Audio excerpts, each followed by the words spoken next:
Well, I was thinking about Big Eva. They've got their guild, they've got their friends, and they'll defend them to the death, even in the face of obvious sin, even in the face of obvious, we're going to add things to the elements of worship. We're going to add laws to the law of God and protect. It's a new Sanhedrin, guys.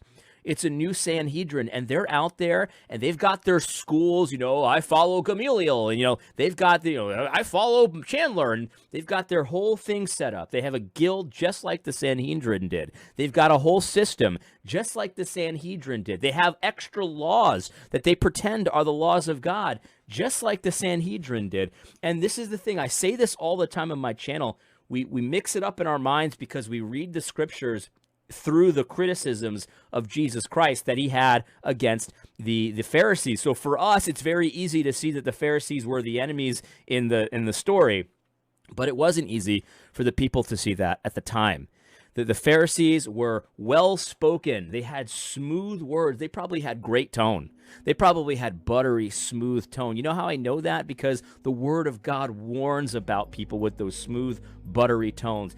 They were seen to have, the Pharisees were seen to be the ones that loved God the most. They were always talking about God. They probably wrote poems about God. They were probably pretty good Christian hedonists, if you know what I mean.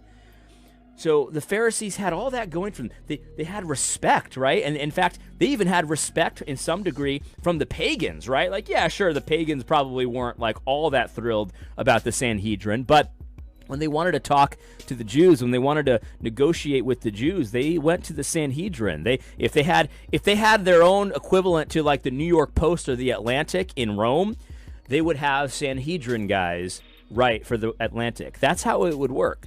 And so what we've got set up with Big Eva and the Gospel Coalition and all these guys that have this guild, and they fence that guild very, very carefully, what we've got is a new Sanhedrin in almost every way that you can imagine.